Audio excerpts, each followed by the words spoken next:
Bab 291. Penghancuran Liga Kerangka. King Feng, biksu, si botak, dan Dewa Kematian membuka gerbang batu dan turun ke kastil bawah tanah. Sementara itu, Alice tetap di luar untuk mengamati perubahan dan memberikan bantuan jika diperlukan. Mereka segera menemukan terowongan rahasia menuju kastil bawah tanah berdasarkan semua informasi dan peta villa yang didapat Alice. Pintu masuk terowongan berupa lubang berbentuk manusia yang terbuat dari batu, memungkinkan dua orang berjalan berdampingan. King Feng berjalan di depan, biksu dan si botak di tengah, dan Dewa Kematian di belakang. Meskipun mereka berempat berjalan sendiri-sendiri, mereka selalu saling mengawasi agar terhindar dari bahaya jika musuh muncul dari arah yang berbeda. Ada beberapa pembunuh yang bersembunyi di dalam terowongan. Untungnya, mereka ditemukan oleh King Feng dan dibunuh tanpa suara. Setelah mereka berjalan selama 20 menit, sebuah kastil bawah tanah yang sangat besar muncul di hadapan mereka. Anehnya, kastil ini setidaknya 2 kali lebih besar dari villa di tanah. Kastil itu berbentuk lingkaran dan terbuat dari marmer hitam, seolah-olah memancarkan seberkas cahaya gelap. Kelompok King Feng mulai melawan para pembunuh secara terpisah. Mereka membunuh orang-orang yang berdiri di depan kastil terlebih dahulu dan menyelinap masuk secara diam-diam. Meskipun para pembunuh itu juga kuat, mereka tidak ada apa-apanya dibandingkan dengan tim taring serigala. Tak lama kemudian, puluhan pembunuh di kastil dihabisi tanpa banyak perlawanan. Terlihat betapa cepat dan tangkasnya tim taring serigala menjalankan misi karena tidak ada orang lain di kastil yang menyadari ada yang salah, bahkan setelah lebih dari 40 pembunuh terbunuh. Sejauh ini, semua pembunuh di kastil telah dibunuh oleh King Feng dan 3 orang lainnya. Sementara itu, King Feng berjalan ke ruang tengah kastil sendirian setelah meminta 3 orang lainnya untuk tetap di luar dan mengawasi musuh. Di dalam ruangan, seorang pria parubaya berotot berambut pirang dan bermata biru sedang berhubungan seks dengan seorang wanita. Pria berotot ini berusia sekitar 50 tahun dan masih terlihat besar dan tegap meskipun usianya sudah 50-an. Dia adalah ketua organisasi pembunuh tengkorak. Ahmed. Lama tidak bertemu, Ahmed, sebuah suara menggoda tiba-tiba muncul di ruangan itu. Wajah Ahmed langsung berubah seketika ketika mendengar suara itu. Ia mendongak dan melihat seorang pemuda berdiri tepat di belakangnya.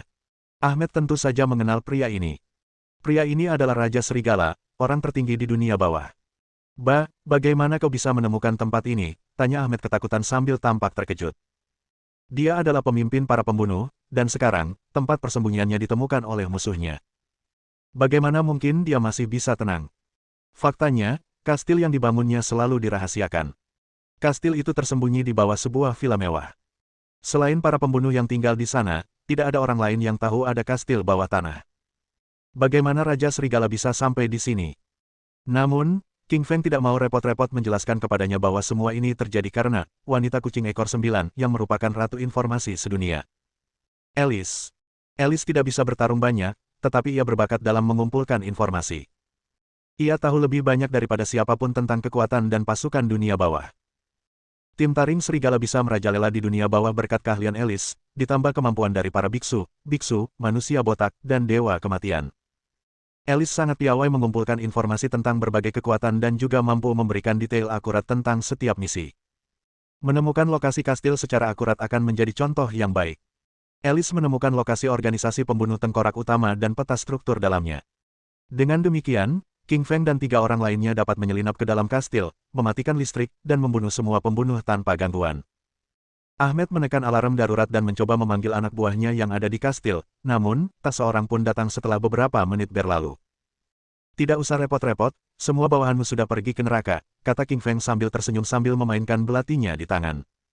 Meskipun tersenyum, niat membunuh tersirat di balik senyumnya. Wajah Ahmed berubah begitu King Feng menyelesaikan kata-katanya. Ini bukan pertama kalinya ia mendengar tentang kengerian Raja Serigala, tetapi ia memang meremehkan kekuatan orang ini, yang merupakan orang nomor 1 di dunia bawah. Raja Serigala, tolong jangan bunuh aku, Ahmed mulai memohon sementara wajahnya memucat. Tidak peduli siapa mereka, orang cenderung mengemis untuk bertahan hidup ketika nyawa mereka terancam. Kau seharusnya menduga hari ini akan tiba ketika kau mengirim orang lain untuk membunuhku, bukan? King Feng memegang belatinya dan terus tersenyum sambil berjalan ke arahnya. Sebagai ketua organisasi asasin, Ahmed jelas bukan orang yang mudah bergaul. Ia hanya memohon untuk mengalihkan perhatian King Feng sambil merogoh pistol di bawah bantal. Hahaha, Raja Serigala, hari kematianmu telah tiba, dia tertawa seperti orang gila sambil mengarahkan pistol ke arahnya. Namun, King Feng terus mendekatinya dengan tenang seolah-olah tidak terjadi apa-apa. Bang! Ahmed akhirnya menembakkan pistolnya ke arah King Feng. Namun, King Feng sedikit memiringkan tubuhnya dan menghindari peluru seperti ular yang lentur. Apa-apaan ini? Apa dia baru saja menghindari peluru? Ahmed ketakutan dan memucat. Berapa kali pun ia menembaki King Feng, tidak ada luka yang ditimbulkannya. Ia terlalu cepat. Bahkan Ahmed sendiri tidak secepat itu, meskipun ia adalah ketua kelompok Assassination dan seorang elit tingkat SS. Dia akhirnya menyadari betapa mengerikannya Raja Serigala. Mereka berada di peringkat yang sama sekali berbeda. Patah. Ketika tiba di depan Ahmed, ia mengayunkan belatinya dan mengiris pistol Ahmed hingga mengenai tenggorokannya. Ahmed berusaha menghindarinya, tetapi pistol itu bergerak terlalu cepat. Sebenarnya, alih-alih menggambarkan belati itu cepat, seharusnya dikatakan bahwa King Feng, yang mengendalikan belati itu, memang cepat. Belatinya langsung menembus tenggorokan Ahmed, menyebabkannya jatuh ke lantai dengan ekspresi mati dan ketakutan di wajahnya. Sementara itu, tepat saat wanita yang berdiri di sampingnya hendak berteriak, dia dihabisi oleh King Feng dalam sedetik hanya dengan mengayunkan belatinya lagi. Ketua Liga Skeleton, sebagai pembunuh paling terkenal di industri pembunuhan, akhirnya terbunuh di tempat persembunyiannya sendiri. Ia mungkin dianggap paling kuat oleh orang lain, tetapi bagi King Feng, ia hanyalah sepotong kue. King Feng lalu berjalan keluar ruangan, meninggalkan kedua mayat itu dengan mata terbuka. Di luar kastil, ketika King Feng, biksu, manusia botak dan Elis akhirnya berkumpul bersama, mereka saling memandang dan tertawa saat mereka akhirnya menyelesaikan misi mereka, markas besar Liga Tengkorak hancur. Bos, kita sudah menghancurkan Liga Tengkorak. Haruskah kita terus mengurus Liga Neraka sekarang atau pergi besok setelah istirahat? Tanya si botak sambil menyentuh dagunya. Ayo pergi sekarang, kita tidak bisa menunggu lagi. Kalau tidak, begitu Liga Neraka menerima kabar bahwa Liga Tengkorak dihancurkan, mereka akan waspada. Kita harus membunuh mereka sebelum mereka menyadari bahwa mereka dalam bahaya, kata King Feng sambil tertawa terbahak-bahak.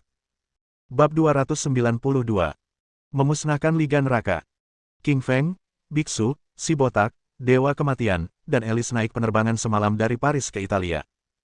Mereka terbang langsung ke Roma, Italia. Mereka punya benteng di sana. Tim Taring Serigala memiliki banyak benteng di berbagai benua sehingga mereka bisa memiliki tempat tinggal selama berada di negara itu untuk misi atau perjalanan. Mereka juga tidak akan ditemukan oleh orang lain. Di benteng tersebut, biksu-biksu bungkuk, memperoleh senjata yang mereka butuhkan dan langsung menuju ke pegunungan terpencil di daerah pedesaan Roma. Baik Liga Skeleton maupun Aliansi Neraka bermarkas di daerah pedesaan yang jauh dari kota yang makmur. Liga Skeleton bermarkas di bawah sebuah rumah besar, sementara Liga Neraka bermarkas di sebuah gua di pegunungan yang dalam. Di bawah gua besar di gunung, Liga Neraka telah membangun sebuah kastil. Kastil ini menjadi markas mereka. Kastil ini mirip dengan neraka, keduanya berada di bawah tanah. Banyak pembunuh bayaran senang membangun istana di bawah tanah karena mudah disembunyikan. Para pembunuh bayaran secara alami suka bersembunyi di tempat-tempat yang sulit ditemukan. Mereka seperti tikus karena tidak menyukai matahari dan lebih menyukai kegelapan. Setibanya di markas Liga Neraka, mereka mengeluarkan peta yang telah disiapkan Elis dan mendiskusikan strategi penyerangan mereka. Kemudian, mereka memasuki kastil bawah tanah di dalam gua. Mirip dengan serangan terakhir, King Feng berjalan di barisan paling depan. Biksu dan si botak berada di tengah kelompok, sementara Dewa Kematian berlindung di ujung pasukan. Sedangkan Elis, ia berdiri di luar gua untuk berjaga-jaga. Saat berjalan masuk, ia diam-diam membunuh para pembunuh yang lewat. Ia bekerja sama dengan sangat baik dengan biksu dan si botak. Dewa Kematian juga membunuh para pembunuh dengan brutal. Dalam sekejap, King Feng dan yang lainnya telah mencapai kastil bawah tanah. Mereka meninggalkan jejak mayat para pembunuh di belakang mereka. Si botak membunuh kedua pembunuh di luar pintu masuk dan kelompok itu menuju ke bagian dalam kastil. King Feng meminta biksu, si botak, dan Dewa Kematian untuk menghancurkan para pembunuh di dalam kastil. Sedangkan dirinya sendiri, ia berjalan menuju ruangan di dalam kastil. Saat ini, di dalam ruangan, seorang pria berjubah hitam dan bertopeng sedang membaca beberapa informasi. Informasi itu tentang Raja Serigala. Untuk mendapatkan $1 miliar, ia telah mengirim pembunuh bayaran paling terampil, Viper, untuk membunuh Lily. Ia bertanya-tanya apakah Viper telah menyelesaikan misinya. Pria bertopeng itu tak lain adalah pemimpin Aliansi Neraka, Rus. Viper seharusnya sudah melapor sekarang. Kurangnya komunikasi membuat Rus khawatir. Rus meletakkan informasi tentang Raja Serigala di atas meja dan bangkit untuk minum teh.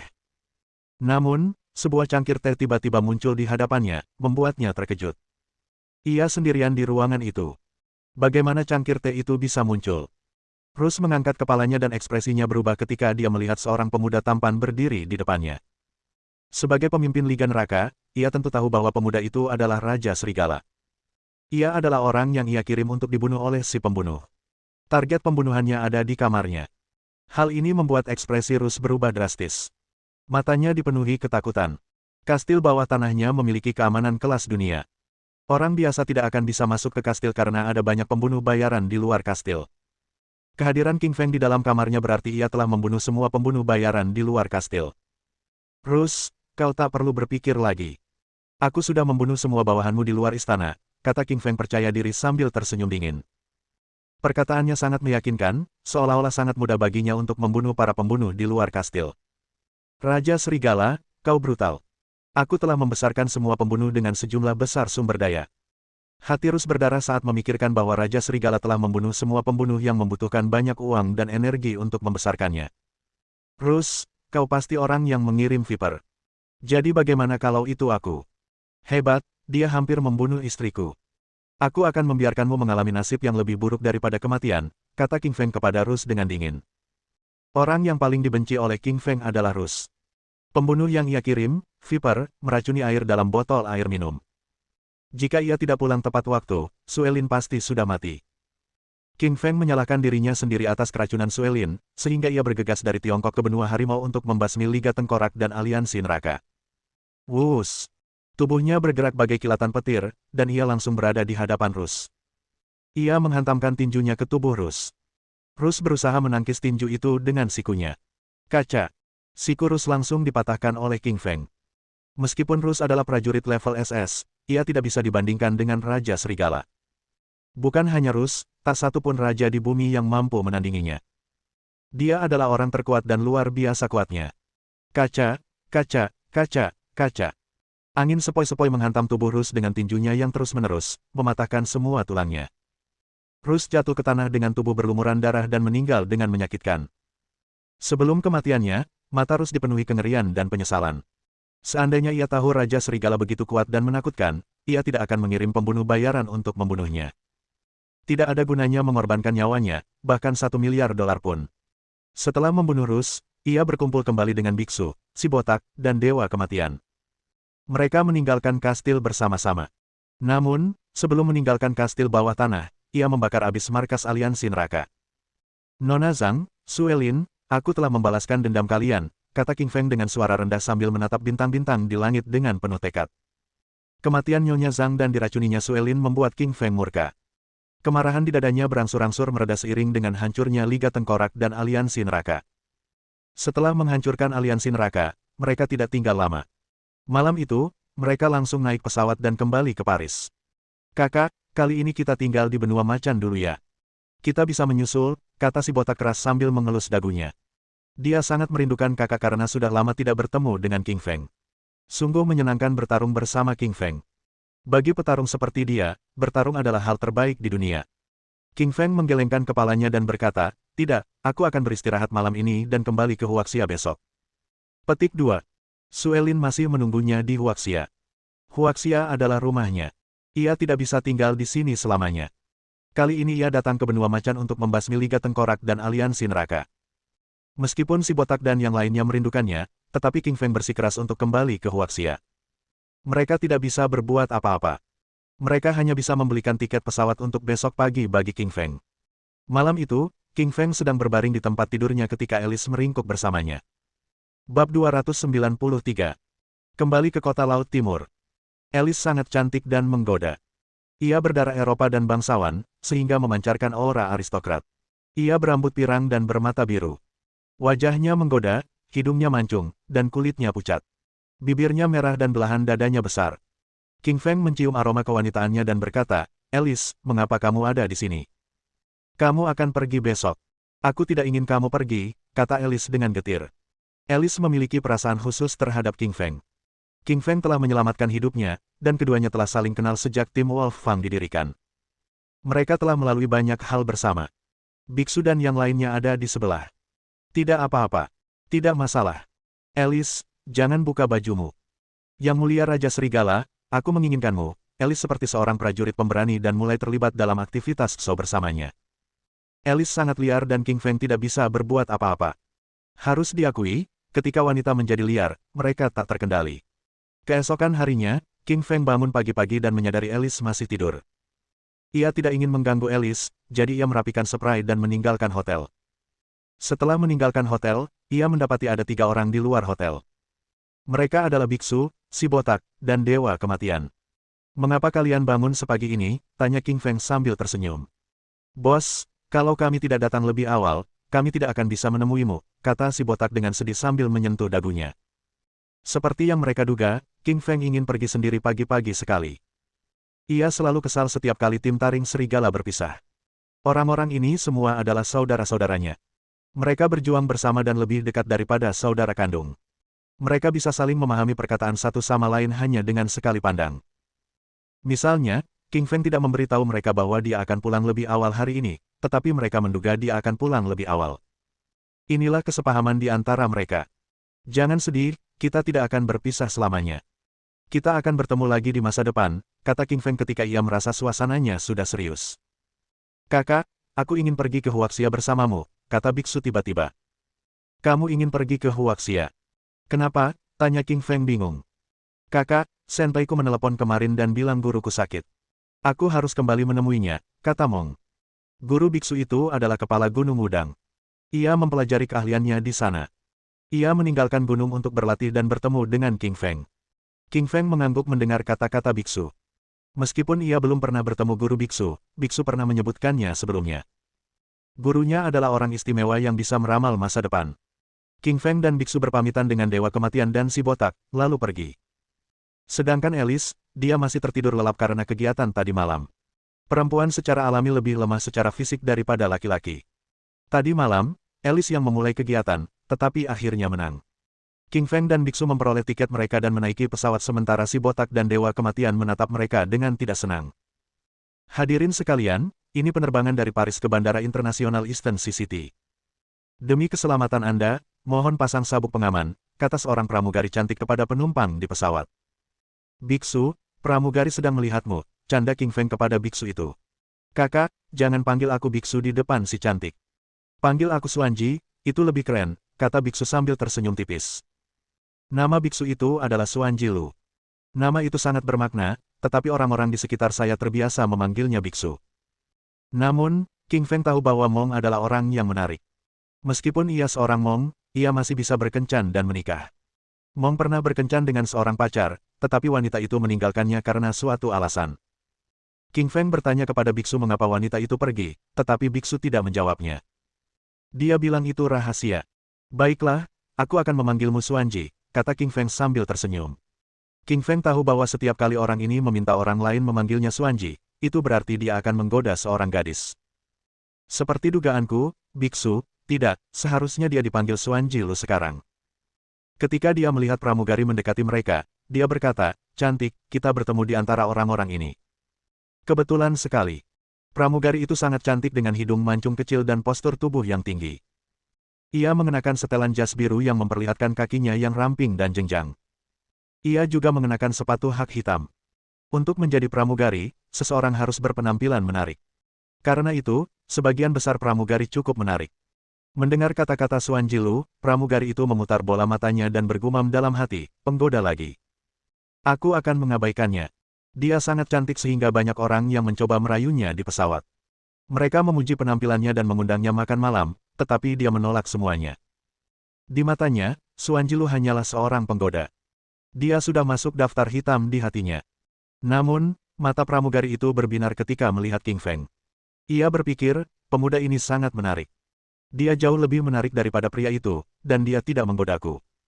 Dia pria yang dingin dan menarik. Andai saja King Feng tahu pikiran pramugari itu, ia pasti akan tertawa terbahak-bahak. Ia tidak dingin, ia suka menggoda wanita cantik. Namun, ia memilih untuk memberikan kesempatan ini kepada Mong. Ia tidak menyangka pramugari itu akan menyukainya. "Hai, ada yang perlu dilayani?" tanya pramugari itu saat ia tiba di samping King Feng. Ia sama sekali mengabaikan Mong. Biksu malang itu menatap tajam ke arah King Feng. Ia terdiam karena pramugari itu mengabaikannya dan malah berbicara dengan King Feng. Mengapa perbedaan antar pria begitu besar? Biksu itu kalah dan memutuskan untuk tidak pernah duduk di sebelah King Feng lagi di pesawat. Menghadapi pertanyaan pramugari, sambil tersenyum, beri aku secangkir kopi. Oh ya, secangkir juga untuk pria di sebelahku. Pramugari itu tersenyum dan membuatkan 2 cangkir kopi untuk King Feng dan Mong, tetapi kopi milik King Feng jelas lebih banyak daripada kopi yang didapat Mong. Hal ini membuat Mong kembali terdiam. Pramugari itu tampak tertarik pada King Feng. Ia terus mencoba berbicara dengannya. Karena bosan, ia pun mengobrol dengannya.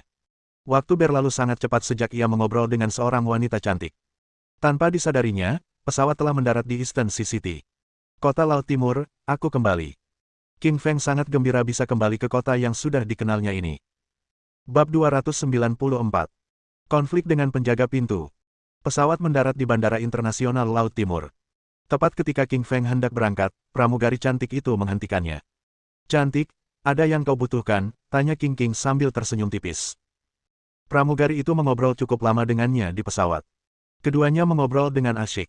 Ia tahu pramugari itu tertarik padanya. Tentu saja, ia hanya tertarik karena ia belum menyukainya. Ini kartu nama saya. Hubungi saya kalau ada waktu. Pramugari cantik itu memberikan kartu nama itu kepada King Feng dan pergi. Namun, wajah pramugari itu memerah ketika ia pergi. Jelas, ini pertama kalinya ia memberikan kartu namanya kepada seorang pria. Pramugari yang manis sekali, kata King Feng sambil tersenyum tipis sambil memasukkan kartu nama itu ke sakunya. Setelah turun dari pesawat, biksu dan King Feng menghirup udara segar. Ia merasa tenang dan rileks. Kakak, kamu hebat sekali. Pramugari itu memberimu kartu namanya, kata Xuanji kagum. Ia sedih karena pramugari cantik itu tidak berbicara dengannya. Sebaliknya, ia justru mengobrol riang dengan King Feng. Hal ini membuatnya terdiam. King Feng menepuk bahu Xuanji Lu untuk menghiburnya. Ia tahu Xuanji Lu telah terpukul. Hal ini juga pernah terjadi sebelumnya, wanita-wanita yang disukai Xuanji Lu justru lebih menyukai King Feng. Hal ini mau tidak mau karena King Feng memang lebih tampan. King Feng dan Xuanji Lu naik taksi dan menuju istana bangsawan. Kakak, apakah kau akan membawaku menemui kakak iparku? Tanya Xuanji sambil mengangkat alisnya. Dia tahu bahwa King Feng kembali ke kota Donghai untuk menikah. Konon, wanita itu adalah CEO sebuah perusahaan dan sangat cantik.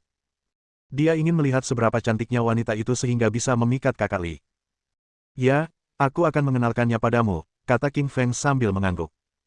Namun, ia agak gugup. Sejujurnya, dia tidak tahu apakah Suelin akan menyukai saudaranya. Mungkin dia akan marah padanya karena membawa Mong. Taksi tiba di istana bangsawan tak lama kemudian. Setelah membayar ongkos, King Feng mengantar Mong menuju permukiman kecil itu. Namun, saat hendak memasuki permukiman itu, ia dihentikan oleh penjaga pintu. Penjaga pintunya adalah seorang pria parubaya berusia 40-an. Ia tinggi, tegap, dan mengenakan seragam satpam. Maaf, Anda tidak bisa masuk, kata pria parubaya itu sambil menghentikan King Feng dan biksu. Saya tinggal di lingkungan ini. Kenapa saya tidak boleh masuk? Tanya King Feng sambil mengerutkan kening karena kesal. Dia tinggal di villa tanda pagar 13. Tidak ada yang pernah menghentikannya sebelumnya. Mengapa penjaga pintu ini menghentikannya? Aku tidak kenal kamu. Kamu tidak boleh masuk, kata penjaga pintu dengan keras. Nama penjaga pintu itu Xiong Sang. Ini hari kedua ia bekerja. Ia belum pernah melihat pria ini sebelumnya, jadi wajar saja jika ia tidak mengizinkannya masuk. King Feng mengangkat kepalanya dan menyadari bahwa dia belum pernah melihat penjaga pintu ini. Penjaga pintu ini mungkin orang baru, kalau tidak, dia tidak akan menghentikannya. Saya tinggal di villa tanda pagar 13. Pemiliknya Suelin. Dia istri saya. Bisakah Anda mengizinkan kami masuk sekarang? Tanya King Feng. Kalau kamu mau masuk, kamu harus menunjukkan kartu identitasmu. Bagaimana aku tahu kamu berbohong atau jujur? Aku tidak membawa kartu identitasku. Buat apa aku berbohong padamu? Ini lingkungan paling mewah di kota Laut Timur. Dari cara berpakaianmu, aku tahu kau tak mampu tinggal di lingkungan ini. Xiong Sang tersenyum dingin dan tetap menolak membiarkan King Feng masuk. Setelah ditolak berkali-kali oleh penjaga pintu, King Feng menjadi marah. Ia berkata dengan geram, bagaimana kalau aku bersikeras masuk? Baiklah, tinjuku tidak akan cocok denganmu, ancam Xiong Sang sambil mengayunkan tinjunya. Istana mulia adalah lingkungan kelas atas. Tidak sembarang orang bisa menjadi penjaga pintu di sini. Xiong Sang mendapatkan pekerjaan ini dengan memanfaatkan koneksinya dan menyuap orang lain. King Feng tidak ingin berbicara dengan penjaga pintu ini lagi. Dia tinggal di sini. Bagaimana mungkin dia ditolak masuk ke rumahnya? Xiong Sang mengayunkan tinjunya ke arah King Feng ketika melihat King Feng terus berjalan menuju kompleks perumahan. Bam! King Feng langsung memegang tinju Xiong Sang. Sekeras apapun Xiong Zhang mencoba menggerakkan tinjunya, ia tidak bisa melepaskannya dari cengkeramannya. Lepaskan tinjuku, kata Xiong Zhang dengan geram sambil wajahnya memerah. Tanpa mendengarkannya, ia mendorongnya ke tanah. Xiong Zhang tertegun dan bingung. Ekspresi Xiong Zhang berubah ketika melihat bahwa King Feng terus berjalan menuju kompleks perumahan. Ia berkata melalui interkomnya, Saudara Zuang, seseorang ingin memasuki kompleks perumahan dengan paksa. Datang dan hentikan mereka. Saudara Zuang yang dimaksudnya adalah ketua tim keamanan lingkungan. Namanya Zuang Zhang. Saat ini ia sedang berpatroli di lingkungan tersebut. Ekspresi Zuang Zhang berubah ketika mendengar kata-kata Xiong Zhang. Ia memimpin belasan petugas keamanan dan mereka bergegas menuju pintu masuk kompleks perumahan. Dia adalah ketua tim satpam di lingkungan itu. Dia harus bertindak cepat, jika tidak menyelesaikan masalah dengan baik, dia akan kehilangan pekerjaannya. Zuang Zhang juga mendapatkan pekerjaannya melalui koneksi. Ini adalah hari keduanya bekerja, jadi dia tidak ingin kehilangan pekerjaannya. Baru beberapa langkah dari Feng Qing dan Biksu, Zuang Zhang memimpin belasan penjaga keamanan ke arah mereka. Para penjaga keamanan mengelilingi mereka. 12 penjaga keamanan itu semuanya tinggi dan berotot. Mereka memegang tongkat dan tampak mengancam. Sang pemimpin, Zuang Zhang, bahkan lebih bertubuh besar. Tingginya 1,8 meter dan otot-ototnya menonjol. Teman, ini istana mulia. Ini bukan tempat yang bisa kau masuki sembarangan. Cepat pergi, kata Zuang Zhang dingin kepada King Feng. Saya tinggal di sini. Kenapa saya tidak boleh masuk, tanya King Feng dengan nada kesal. Ia sangat kesal dengan penjaga pintu dan juga satpam di depannya. Saudara Zuang, dia tidak punya KTP. Dia tidak bisa membuktikan identitasnya. Saya curiga dia pembohong, kata Xiong Zhang dengan suara pelan kepada Zuang Zhang. Zuang Zhang mengerutkan kening ketika mendengar kata-kata Xiong Zhang. Ia berkata dengan dingin, perusahaan Zhang bertanggung jawab atas urusan di lingkungan ini. Cepat pergi. Apa? Zhang Corporation. King Feng tertegun sejenak. Ia teringat bahwa istana mulia dibangun oleh perusahaan Wang dan dirawat oleh mereka juga. Bagaimana perusahaan Zhang mengelolanya sekarang? Bukankah lingkungan ini dikelola oleh perusahaan Wang? Kenapa sekarang dikelola oleh perusahaan Zhang? Tanya King Feng sambil mengerutkan kening. Teman, sepertinya Anda kurang informasi. Ayah dan anak dari Wang Corporation telah terbunuh. Wang Corporation bangkrut. Lingkungan ini sekarang dikelola oleh Zhang Corporation, kata Zuang Zhang dengan arogan. Bab 295. Panggilan telepon dari Tuan Muda Zhang.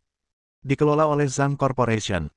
King Feng tertegun sejenak, lalu tiba-tiba menyadari bahwa karena keluarga Wang dihancurkan olehnya, Wang Corporation pasti bangkrut. Lingkungan ini dulunya dikelola oleh perusahaan Wang. Setelah perusahaan Wang bubar, pengelolaannya diserahkan kepada perusahaan Zhang. Lagi pula, perusahaan Zhang adalah salah satu dari 4 keluarga besar di kota Laut Timur. Hanya mereka yang mampu mengelola lingkungan ini. Perusahaan-perusahaan kecil lainnya tidak memiliki wewenang dan pengaruh untuk mengelolanya. King Feng ingat bahwa Tuan Muda Zhang adalah Tuan Muda keluarga Zhang. Menyebutkan namanya mungkin akan membantunya. Zuang Zhang, saya kenal Tuan Muda Zhang. Izinkan saya masuk, kata King Feng. Apa? Katanya kamu kenal Tuan Muda Zhang. Tuan Muda kita. Kilatan keterkejutan melintas di mata Zuang Zhang.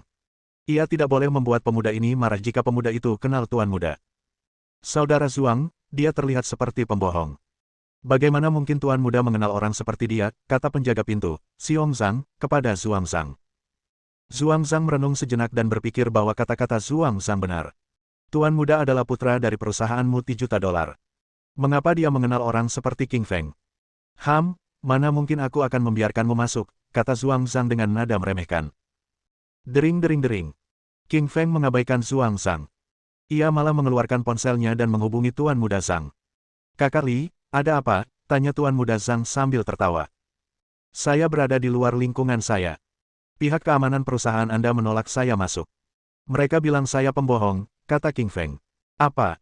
Siapa yang berani menyebut kakak Li pembohong? Tuan Muda Zhang sangat marah.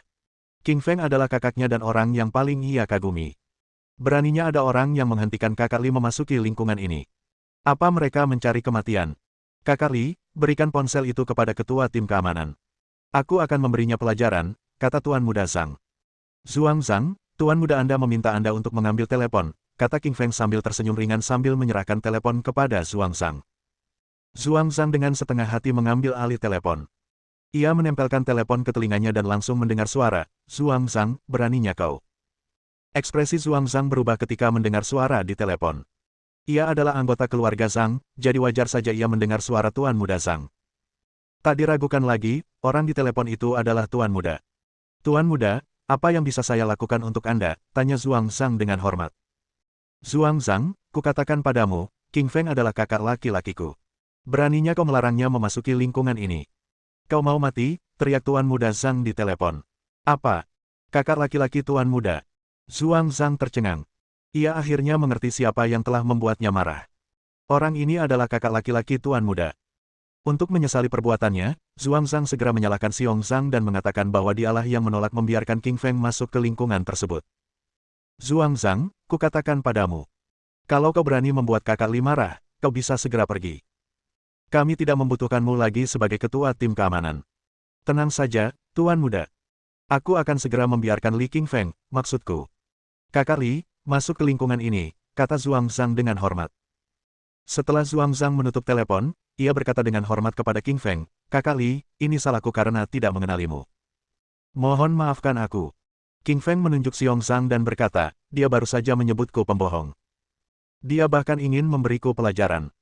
Menurutmu apa yang harus kita lakukan? Zhuang Zhang menggertakkan giginya dan berkata, Kakak Li, aku akan memecat Xiong Zhang dan mencari penjaga pintu baru. Saudara Zhuang, tidak. Xiong Zhang berkata dengan keras ketika dia mendengar bahwa dia akan dipecat. Ia telah menghabiskan banyak uang untuk menjadi penjaga pintu. Menjadi penjaga pintu di Istana Bangsawan bukanlah pekerjaan biasa. Di sana, ia bisa bertemu para jutawan yang memberinya tip ratusan yuan. Terlebih lagi, gajinya mencapai ribuan yuan. Ia tidak ingin kehilangan pekerjaannya. Zhuang Zhang tidak terpengaruh oleh permohonan Xiong Zhang. Ia langsung memecat Xiong Zhang, ia bersalah karena membuat marah King Feng. Hati-hati, Kakak Li, kata Zhuang Zhang penuh hormat saat dia secara pribadi mengantar King Feng pergi. Tuan Muda memanggil Tuan Muda dengan sebutan, Kakak. Dia bukan orang yang berani membuat Zhuang Zhang marah. Kakak, siapa Tuan Muda Zhang? Dia tampak sangat dihormati, tanya biksu kepada King Feng. King Feng berkata sambil tersenyum tipis, dia adalah Tuan Muda keluarga Zhang, salah satu dari 4 keluarga besar di kota Laut Timur, yang menjadikannya salah satu Tuan Muda. Aku telah menyembuhkan penyakitnya beberapa waktu lalu, dan dia bersikeras memanggilku kakak setelah itu. Petik 2. Biksu mengacungkan jempolnya dengan kagum pada King Feng. Kakaknya memang keren sekali. Dia belum lama berada di kota Laut Timur, tetapi sudah mengakui seorang Tuan Muda sebagai bawahannya. Karena lupa membawa kunci, dia mengetuk pintu. Saat itu pukul 19.30. Suelin kebetulan ada di rumah. Suelin membuka pintu ketika mendengar ketukan di pintu. Sekilas keterkejutan muncul di wajahnya saat melihat King Feng. Ia tidak terbiasa tidak bertemu dengan King Feng selama beberapa hari terakhir. Ia merasa ada sesuatu yang hilang dalam hidupnya. Ia senang bahwa King Feng telah kembali. Namun, Suelin terkejut ketika melihat pria yang berdiri di samping King Feng. Pria ini tampan dan bertubuh rata-rata. Tentu saja, ia tidak setampan King Feng. Suelin belum pernah melihatnya sebelumnya. Hai, kakak ipar. Namaku Mong. Aku adiknya kakak laki-laki, Mong memperkenalkan dirinya ketika melihat kebingungan di mata Suelin. Sejujurnya, Mong terpesona oleh kecantikan Suelin. Dia begitu cantik. Matanya menawan dan kulitnya seputih porselen. Dia pasti wanita tercantik yang pernah dilihatnya. Saat itu, biksu sangat mengagumi King Feng. Pantas saja kakaknya tidak menghubunginya setelah sampai di kota Laut Timur. Dia punya istri secantik itu yang bisa dia tiduri setiap hari. Kenapa juga dia punya waktu untuk menghubunginya? Jika saja King Feng tahu isi hati biksu, dia pasti akan menendangnya. Apa logikanya? Dia masih belum tidur dengan istrinya. Oh, kau biksu. King Feng pernah bercerita tentangmu. Katanya kau saudaranya yang baik. Silakan masuk, kata Suelin antusias. Suelin telah mendengar tentang biksu. Namanya Suanjilu dan dia adalah saudara laki-lakinya. Tentu saja, ia harus memperlakukannya dengan baik.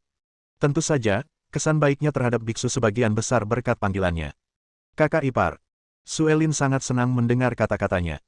Apa-apaan ini? Kapan Suelin jadi seantusias ini? King Feng tertegun. Dia tahu Suelin selalu dingin dan sombong. Mengapa dia begitu antusias kepada biksu?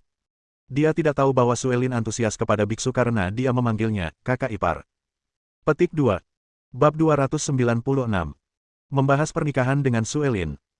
Suelin dengan antusias menyambut biksu ke dalam kamar dan menuangkan secangkir air untuknya. Tingkah lakunya membuat King Feng iri. Saat pertama kali pindah ke villa, Suelin bahkan menolak untuk berbicara dengannya. Terima kasih, kakak ipar, kata Mong sambil mengambil cangkir teh. Penjilat. King Feng memelototi biksu dengan tajam dan menjuluki orang ini sebagai penjilat. Ia memanggil Suelin, kakak ipar, yang jelas membuat Suelin sangat senang. Kakak ipar tidak hanya cantik. Dia juga ramah dan baik hati. Kamu sungguh beruntung, kata biksu kepada King Feng. Mendengar kata-kata biksu, King Feng terdiam. Suelin memang cantik, tetapi dia sama sekali tidak berbudi luhur dan ramah.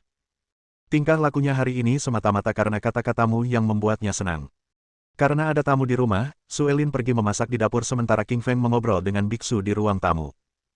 Tak lama kemudian, Suelin membawakan 4 hidangan dan 1 sup ke meja.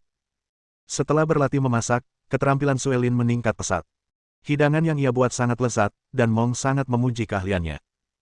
Setelah makan, Suelin bertanya, "Sayang, apakah kamu masih ingat bahwa aku pernah berkata bahwa aku ingin mengadakan upacara pernikahan?" King Feng mengangguk dan berkata, "Tentu saja. Apakah kamu yang memilih tanggalnya?" "Orang tuaku telah memilih tanggal 25 Januari yang berarti seminggu lagi. Tanggal ini adalah tanggal 28 bulan ke-12 dalam kalender lunar," kata Suelin sambil tersenyum. Orang tua Suelin telah menentukan tanggal pernikahan. Mereka mengatakan bahwa lebih baik melangsungkan pernikahan sebelum tahun baru Imlek agar semua teman dan kerabat dapat hadir. Ibu Suelin sangat protektif terhadapnya. Ia tahu bahwa meskipun keluarga Suelin dan keluarga Li telah mendaftarkan pernikahan mereka, mereka tidak melangsungkan pernikahan. Karena itu, ia secara pribadi meminta seorang guru untuk memilih tanggal terbaik untuk pernikahan tersebut. King Feng menghitung waktunya. Pernikahannya tinggal seminggu lagi. Meskipun agak terburu-buru, itu sudah cukup baginya untuk mempersiapkannya. "Bos besar, kakak ipar, kalian sedang menyelenggarakan pernikahan. Keren sekali. Aku ingin menjadi pendamping prianya," kata Mong bersemangat. Dia sangat antusias dengan pernikahan kakak. Dia siap membuat keributan di pernikahan itu. Dia harus meminta si botak dan Dewa Kematian datang dari Eropa untuk menghadiri pernikahan itu juga. Dia seharusnya tidak meminta Alice untuk hadir karena dia mungkin akan kesal karena kakak akan menikah. Sambil makan, mereka berdiskusi tentang pernikahan, mulai dari undangan, pakaian, hingga permen untuk pernikahan. Setelah selesai makan, mereka sudah merencanakan sebagian besar detail pernikahan. Namun, mereka masih harus mencari pembawa acara untuk memimpin upacara pernikahan. Biksu melihat jam dan berkata, "Kak, sudah jam 9 malam. Aku akan kembali ke hotel." Dia sudah memesan hotel. Karena hari sudah larut, dia tentu saja harus kembali ke hotel untuk tidur. Baik King Feng maupun Suelin meminta Mong untuk tinggal di villa, tetapi Mong bersikeras untuk kembali ke hotel. Mong berkata bahwa ia tidak akan terbiasa tinggal di villa. Sejujurnya, ia tidak ingin mengganggu kehidupan pasangan itu. "Sayang, kenapa kamu tidak menginap di hotel bersama Mong malam ini? Besok aku akan memberimu libur. Ajak Mong berkeliling kota Laut Timur," kata Suelin kepada King Feng. Harus diakui bahwa Suelin sangat menghormati King Feng di hadapan orang lain. Hal terpenting dalam hidup seorang pria adalah wajah, rasa hormat dan martabat. Suelin sangat pintar, ia tahu bahwa ia harus menunjukkan wajah kepada Suelin di depan saudara-saudaranya. King Feng tersenyum ke arah Suelin dan menuju ke hotel bersama biksu. Di perjalanan, biksu itu memuji Suelin dengan keras. Ia berkata bahwa King Feng sangat beruntung bisa menikahi wanita secantik itu. Mendengar pujian biksu, King Feng terdiam. Ia hanya tersenyum tipis. Meskipun Suelin sombong dan terkadang mudah marah, ia memperlakukannya dengan sangat baik di depan saudara-saudaranya. Setelah mengobrol sebentar, mereka pun tidur. Hari kedua, biksu bangun pagi sekali. Hari ini adalah hari ia kembali ke gunung untuk menemui gurunya. King Feng juga bangun pagi, ia menemani biksu hari ini. Suelin telah memberinya hari libur agar dia dapat menemani Mong. Gunung Wudan terletak di Provinsi Hujiang, di antara kota Laut Timur dan kota Laut Barat. Gunung ini merupakan gunung tinggi dengan ketinggian lebih dari 1000 meter. Terdapat banyak pohon pinus di gunung ini. Lava di gunung itu bentuknya aneh. Ada filit, granit, dan sekis. King Feng dan Mong naik ke mobil. Setelah beberapa saat, mereka tiba di kaki gunung. Mereka harus mendaki gunung dari sini. Saat mendaki gunung, mereka merasa nyaman. Mereka dikelilingi pepohonan pinus hijau nan rimbun dan bebatuan lava. "Biksu, ku dengar gurumu orang hebat yang bisa meramal masa depan. Benarkah itu?" tanya King Feng sambil tersenyum. Saat ia masih tergabung dalam tim taring serigala, ia kerap mendengar dari Mong bahwa gurunya merupakan sosok yang sangat hebat, bukan hanya seorang ahli geomansi, namun juga mampu meramal masa depan. King Feng skeptis dengan kata-kata Mong. Ia tahu Mong tidak akan berbohong kepadanya, tetapi ia tidak sepenuhnya percaya pada metafisika. Biksu itu mengangguk dan berkata, "Kakak, guruku sangat kuat. Kau akan melihatnya sendiri saat bertemu dengannya." Biksu sangat menghormati gurunya. Gurunya adalah seorang ahli sejati yang bisa melihat warna asli seseorang hanya dengan sekali pandang. Biksu kecil itu dan biksu itu tiba di kuil Tao. Biksu kecil itu sangat senang melihat biksu itu. Ia jelas mengenali seniornya. Biksu kecil itu berusia sekitar 15 tahun. Ia mengenakan jubah biksu dan tampak sopan. Biksu kecil itu bernama Xuan Miao dan dulunya pernah belajar dengan biksu. Ia sangat mengagumi seniornya karena biksu adalah orang terpandai di kuil. "Senior Xuanji, guru bilang kamu akan kembali hari ini. Aku tidak percaya. Aku tidak menyangka kamu benar-benar ada di sini," kata Xuan Miao bersemangat. Mendengar kata-kata Xuan Miao, King Feng tertegun sejenak. Ia bertanya, "Gurumu bilang seniormu akan kembali hari ini." "Tentu saja, guruku bisa memprediksi segalanya," kata Xuan Miao bangga. Jelas, ia sangat mengagumi gurunya. Ketika ia mengatakan bahwa King Feng tidak mempercayainya, Xuan Miao berkata, "Guru saya tidak hanya meramalkan bahwa senior akan pulang hari ini. Ia juga mengatakan bahwa ada orang penting yang akan datang bersamanya. Karena itu, ia meminta saya untuk menyapa kalian." Kata-kata Xuan Miao mengejutkan King Feng. Dia tidak hanya meramalkan kedatangan biksu hari ini, tetapi juga tahu bahwa orang penting akan datang. "Sungguh luar biasa. Apa? Kau tidak percaya padaku?" Xuan Miao marah karena sepertinya tidak percaya pada King Feng. Ia merasa King Feng meremehkannya. Bab 297. Mengobati biksu tua. King Feng merasa agak lucu melihat biksu kecil itu marah. "Orang ini terlalu imut. Aku hanya bertanya sedikit padamu, kau tidak perlu marah."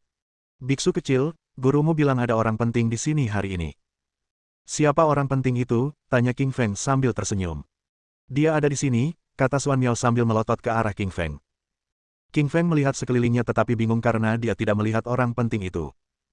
Xuan Miao menunjuk ke arah King Feng dan berkata, "Orang penting yang dibicarakan guruku adalah kamu.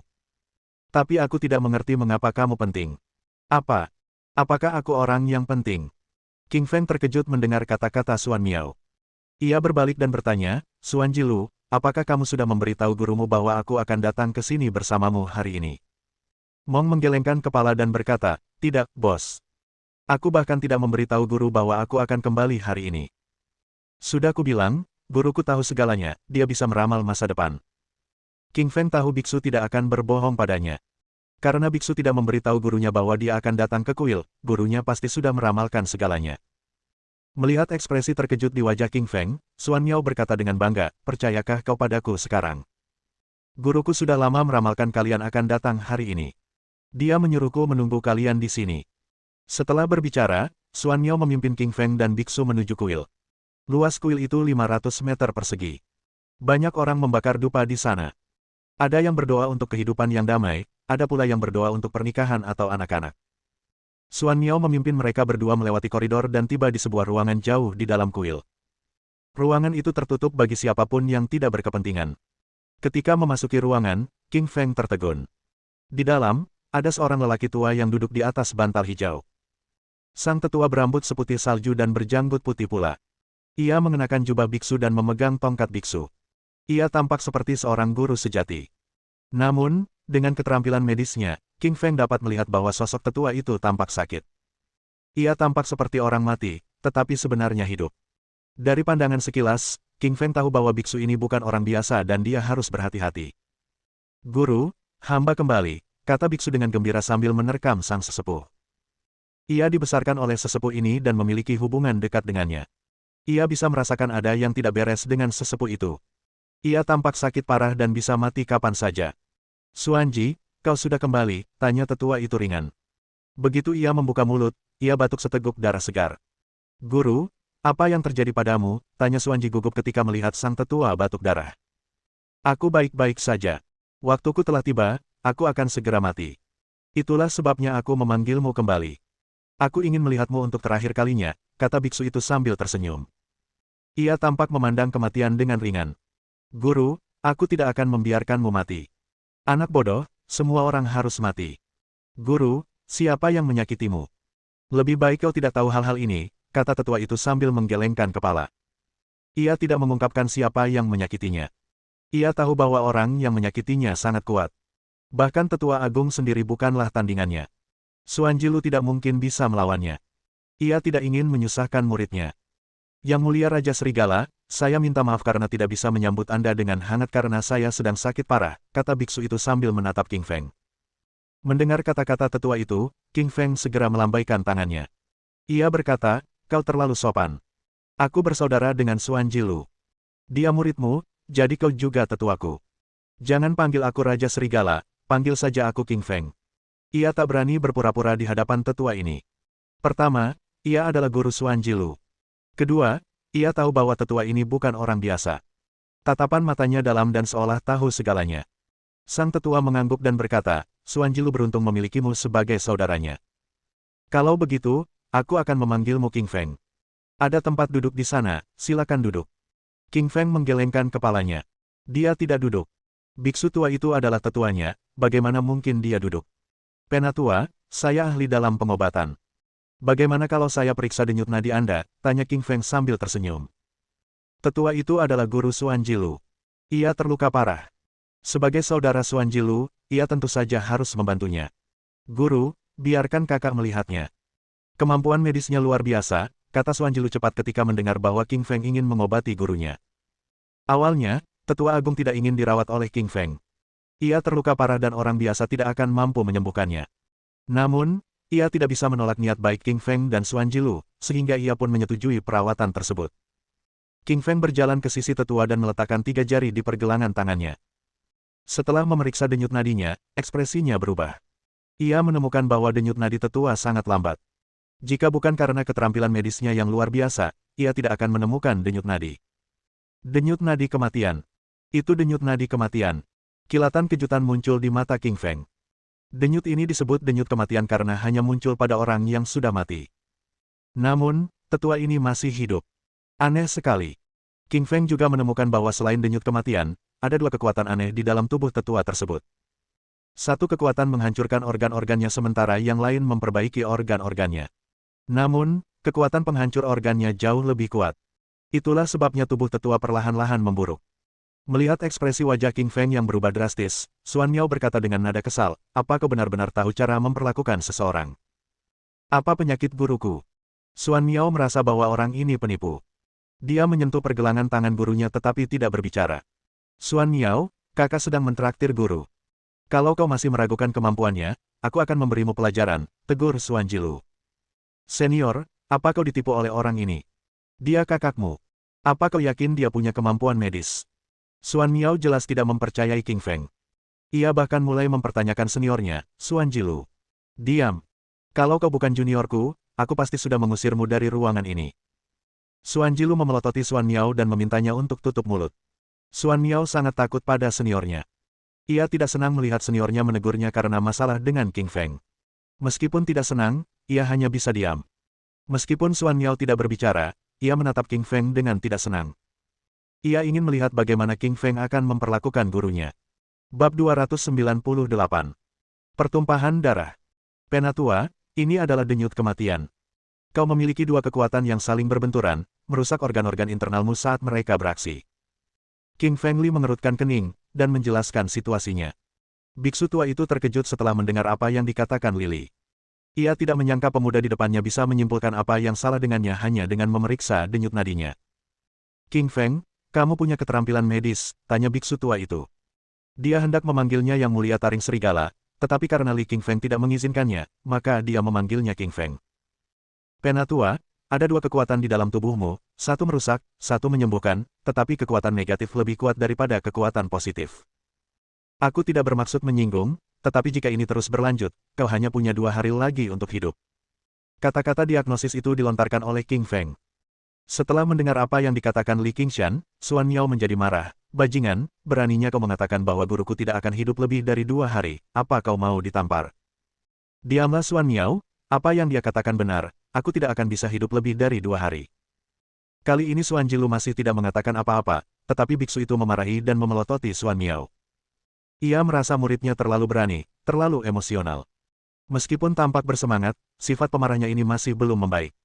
Guru, jadi Anda mengatakan bahwa diagnosis King Feng Li benar, tanya Xuan Miao dengan wajah tak percaya. Biksu itu mengangguk dan berkata, Xuan Miao, sudah kubilang sejak lama, selalu ada orang yang lebih baik darimu di dunia ini. Jangan menilai seseorang dari usianya, apa kau sudah lupa? Wajah Xuan Miao berubah. Setelah dimarahi gurunya, ia tahu ia kembali dikuasai emosi. Meskipun Li Qingfeng ini masih muda, ia bisa mengetahui apa yang salah dengan guru. Mustahil dia orang biasa. Maaf, ini salahku. Maafkan aku, tolong sembuhkan penyakit guruku. Xuan Miao membungkuk dan meminta maaf kepada Qingfeng Li. Hubungannya dengan gurunya sangat dekat. Jika Li Qingfeng mampu mendiagnosis penyakit guru, maka ia pasti punya cara untuk menyembuhkannya. Karena itu, ia meminta maaf kepada Li Qingfeng dengan sepenuh hati. Kau tak perlu minta maaf, tetua itu adalah guru kakakku, tentu saja aku akan menyembuhkannya. Qingfeng Li melambaikan tangannya, memberitahu Xuan Miao untuk tidak meminta maaf. Xuan Miao baru berusia 15 tahun, dan Li Qingfeng tidak akan menganggapnya terlalu serius.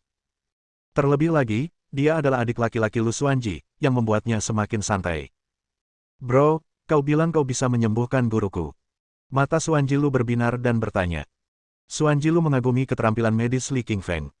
Sebelumnya, ketika anggota geng Serigala Fang terluka, Li Qingfeng lah yang menyembuhkan mereka. Ya, tapi organ-organnya sudah rusak parah. Aku hanya bisa memperpanjang hidupnya sebulan. Kecuali kalian bisa menemukan dua benda untukku, aku bisa menyembuhkannya sepenuhnya. Dua hal apa? Ginseng 1000 tahun dan Busuci Miaojiang TL, sejenis serangga beracun. Kata Li Qingfeng. Ginseng 1000 tahun, Busuci Miaojiang. Wajah Xuanji Lu berubah setelah mendengar nama-nama barang itu, sangat sulit untuk mendapatkan barang-barang ini. Karena polusi dan panen yang berlebihan, ginseng berusia ratusan tahun sulit ditemukan, apalagi ginseng berusia 1000 tahun. Mengenai Busuci Miaojiang, itu bahkan lebih mustahil. Itu adalah lagu kelahiran orang suci Miaojiang, tentu saja dia tidak akan menggunakannya untuk menyelamatkan orang. Mengetahui betapa sulitnya menemukan barang-barang ini, biksu itu berkata, Qingfeng, awalnya aku hanya punya waktu 2 hari lagi. Aku cukup puas hidup sebulan lagi.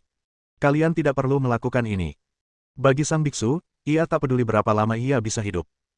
Baginya, mati hanya berarti kehilangan tubuh fisik. Penatua, aku akan menyembuhkanmu sekarang. Qingfeng Li tersenyum dan mengeluarkan 9 jarum perak.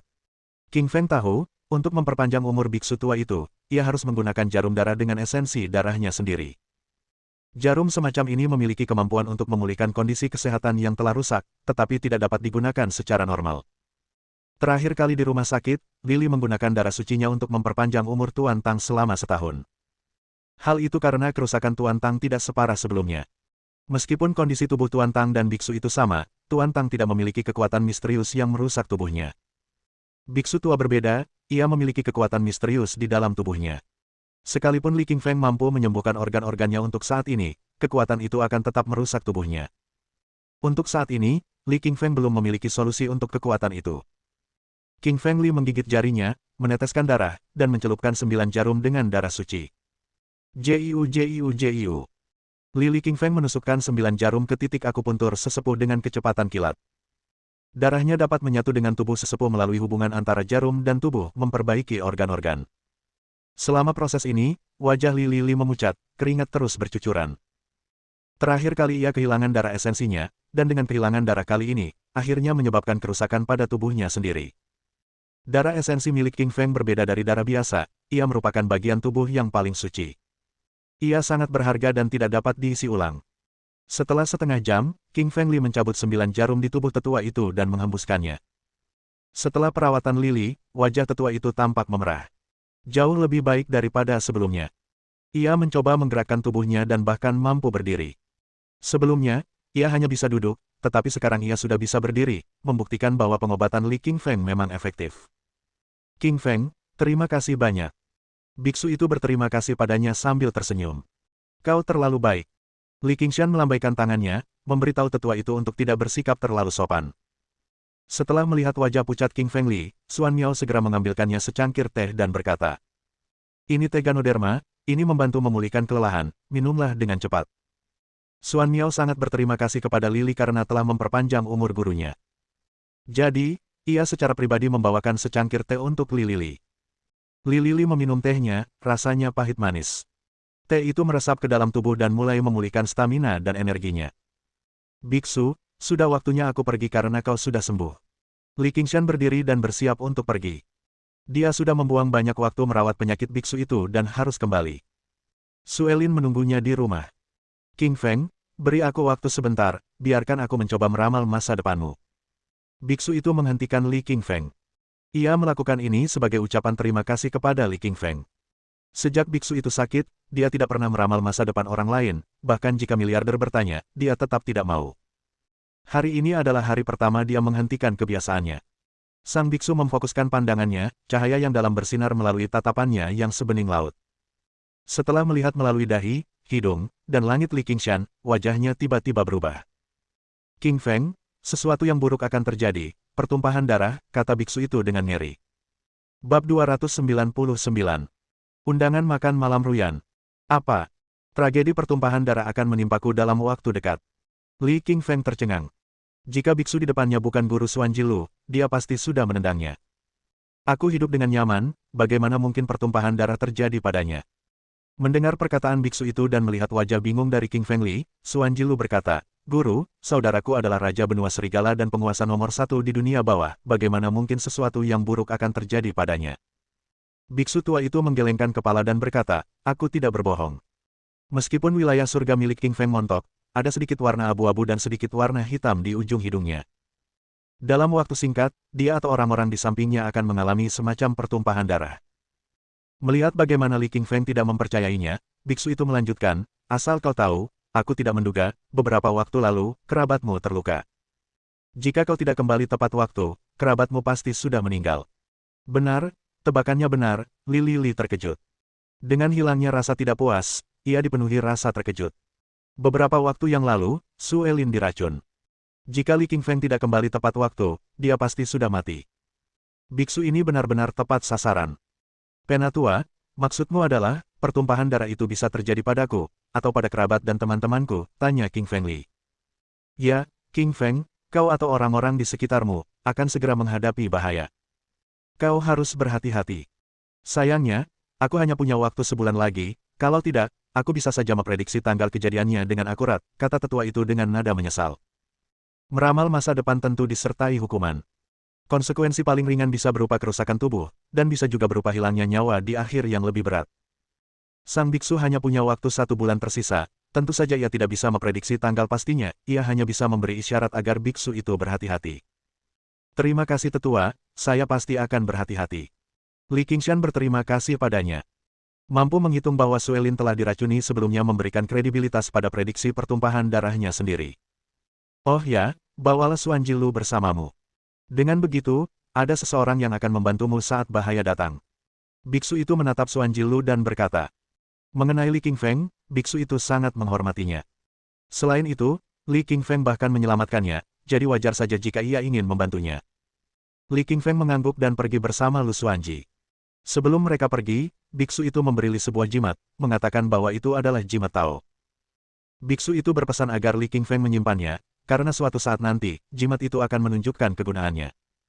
Jimat itu berupa selembar kertas kuning dengan simbol-simbol aneh tergambar di atasnya. Li Qingfeng tidak dapat menafsirkannya, tetapi ia merasa ada kekuatan di dalamnya. Ia dengan hati-hati memasukkan jimat itu ke dalam sakunya. Lagi pula, itu adalah tanda terima kasih dari sang tetua. Biksu, gurumu jelas tidak sederhana. Dalam perjalanan pulang, Li Qingfeng berkata kepada Lu Xuanji. Xuanji Lu mengangguk dan berkata, tentu saja. Jagalah jimat itu akan membantumu di masa depan. Keduanya mengobrol dan berjalan ke kaki gunung lalu naik taksi kembali ke Eastern Sea City. Kembali ke istana bangsawan, Li Qingshan menerima perlakuan yang berbeda. Terakhir kali penjaga tidak mengizinkannya masuk, tetapi kali ini ia membuka pintu dengan hormat begitu melihat Li Qingshan. Ia adalah salah satu bawahan Xuanzang, jadi wajar saja ia melihat betapa kuatnya Li Qingshan hari itu.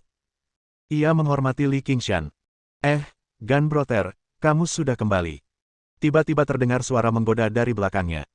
Sebuah mobil Maserati terparkir tepat di belakang King Feng Li dan biksu itu, jelas melihat mereka saat mereka memasuki distrik tersebut. Di dalam mobil, duduk seorang wanita menawan, dengan wajah halus, hidung mancung, kulit seputih giok, dan mata seindah permata, memancarkan cahaya yang begitu memikat. Apalagi dengan tubuhnya yang dibalut gaun merah ketat, ia bagaikan bunga mawar yang sedang mekar sempurna. Wanita ini jelas Ruyan Liu. Setelah dirawat oleh Li Qingfeng, ia menjadi semakin menarik, bagaikan buah persik plum, memancarkan aura seksi, membuat orang ingin menggigitnya. Ruyan, aku baru saja kembali, sapa Li Qingshan sambil tersenyum. Beberapa waktu lalu, ketika dia pergi ke benua macan, dia secara khusus memberitahu Ruyan Liu agar dia tidak khawatir. Li Qingfeng punya firasat khusus tentang wanita ini. Kemarilah, aku akan mentraktirmu makan. Ruyan Liu meminta Li Qingfeng untuk pergi ke rumahnya dan makan. Li Lili menatap biksu di sampingnya, merasa ada yang tidak beres. Jika dia pergi ke rumah Ruyan, haruskah dia meninggalkannya di sini? Bagaimana jika dia tidak sengaja memberitahu Su Elin? Setelah melihat ke arah King Feng Li, Ruyan Liu menyadari ada pria lain di samping King Feng Li, sepertinya mereka dekat. Siapakah pria ini? Ruyan Liu tersenyum dan bertanya.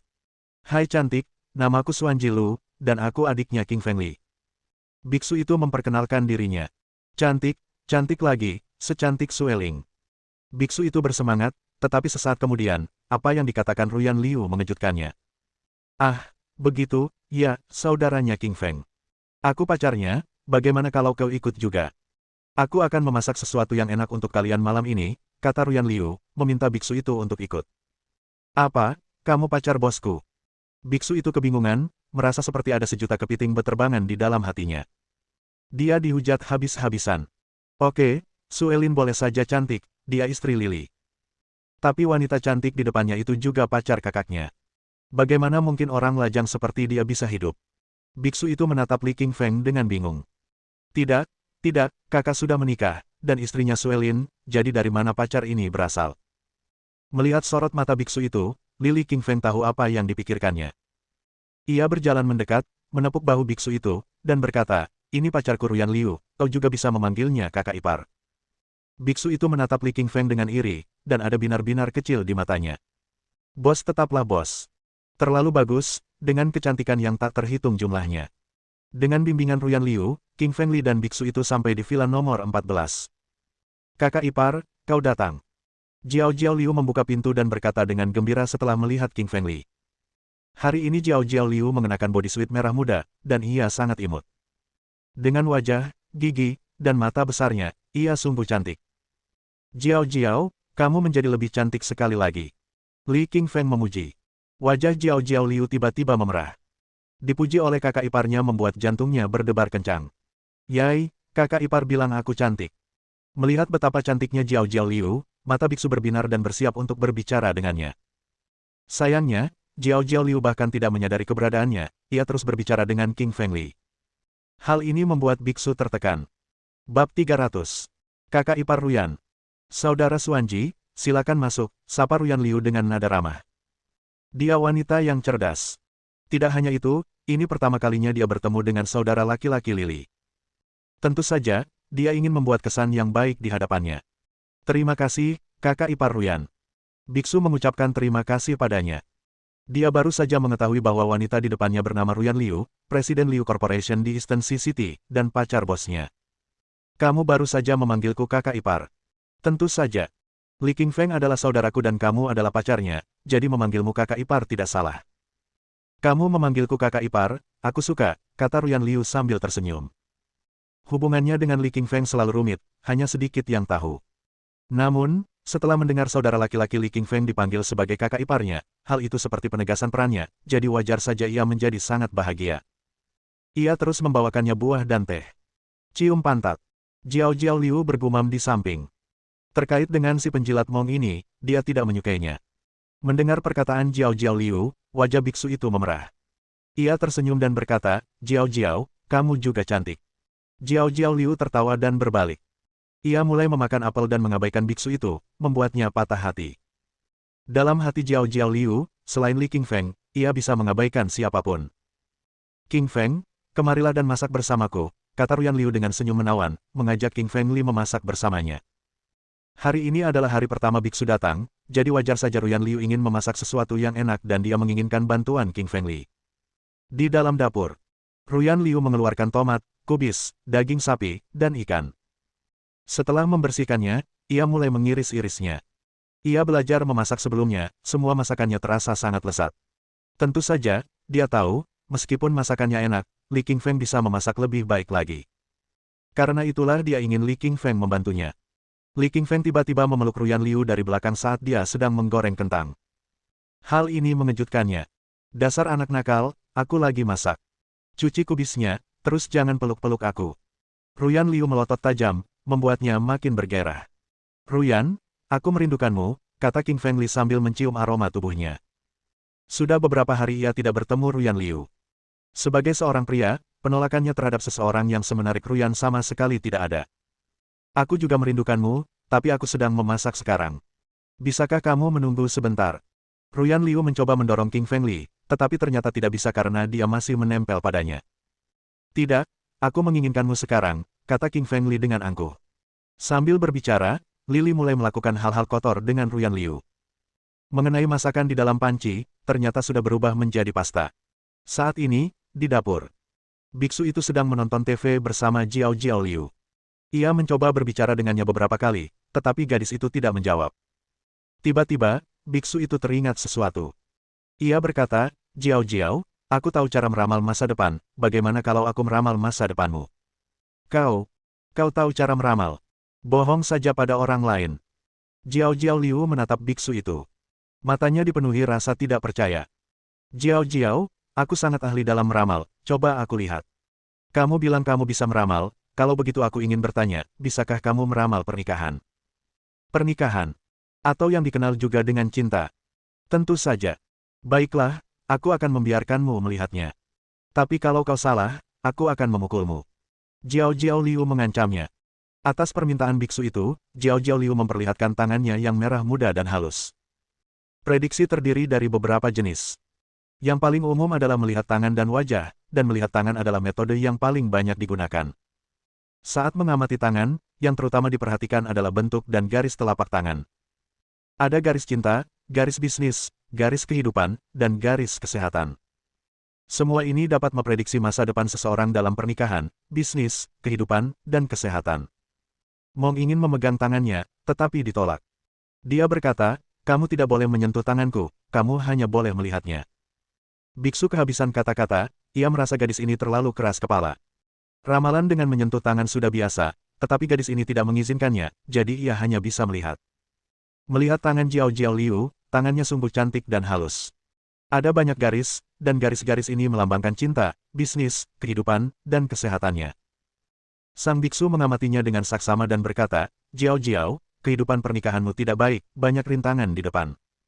Omong kosong, kehidupan pernikahanmu tidak baik. Setelah mendengar apa yang dikatakan biksu itu, Jiao Jiao Liu menjadi marah. Ia mengatakan bahwa biksu itu mengatakan hal-hal bodoh. Aku cantik, jadi pasti kehidupan pernikahanku akan baik-baik saja. Biksu ini bukan pria baik. Jiao Jiao Liu merasa tidak puas padanya. Jiao Jiao, aku tidak berbohong. Aku tahu, melalui garis cintamu, aku bisa memperkirakan bahwa kau menyukai seseorang, tetapi jika seseorang tidak menyukaimu, kau tidak bisa memilikinya. Itulah mengapa aku bilang kehidupan pernikahanmu tidak baik, kata biksu itu misterius. Biksu itu tidak hanya omong kosong, dia punya bukti. Garis cinta Jiao Jiao Liu bercabang di tengah, yang berarti ada rintangan. Bukan hanya itu, dia punya dua, ini berarti dia menyukai seseorang tetapi seseorang itu tidak menyukainya. Wajah Jiao Jiao Liu berubah, terkejut dengan apa yang dikatakan biksu itu. Karena dia benar-benar menyukai seseorang di hatinya, tetapi seseorang itu tidak menyukainya. Tentu saja, dia tidak tahu apakah pria itu benar-benar tidak menyukainya atau tidak. Namun, instingnya mengatakan bahwa pria itu tidak menyukainya. Terlebih lagi, status pria itu terlalu istimewa sehingga dia tidak bisa mengatakan bahwa dia menyukainya. Ini karena pria yang disukainya adalah Li Qingfeng. Mungkinkah dia menyukai kakak iparnya? Jiao Jiao Liu merasa bingung. Kalau begitu, katakan padaku, lelaki yang kusukai itu, mungkinkah dia juga menyukaiku? Tanyanya kepada biksu itu dengan gugup. Itu tergantung padamu, cinta adalah sesuatu yang kau dapatkan sendiri. Jika kau mengejarnya, dia mungkin menyukaimu atau tidak. Jawab biksu itu sambil tersenyum. Wajah Jiao Jiao Liu memerah. Ia malu mengejar Li Qingfeng karena ia adalah pacar kakaknya. Aku akan bicara lagi nanti. Aku akan ke dapur dan melihat apakah piringnya sudah matang atau belum. Jiao Jiao Liu berdiri dan berlari ke dapur. Ia merasa canggung karena biksu itu mengetahui rahasia kecilnya. Karena tidak ingin berlama-lama di ruang tamu, ia berlari ke dapur. Tetapi, saat dia sampai di dapur, dia tiba-tiba tercengang, dia melihat King Fengli dan Ruyan Liu sedang berhubungan seks. Mohon dukungan dari omom ante-ante sekalian, buat subscribe atau sarekan novel Mimin ke Facebook kalian, agar channel Mimin bisa terus berkembang. Dengan begitu, Mimin bisa lebih semangat untuk up novel seru lain ke depannya. Sekiranya ada kebutuhan buat subback, silakan inbox Mimin atau tuliskan di kolom komentar, Mimin dulukan dengan ucapan terima kasih.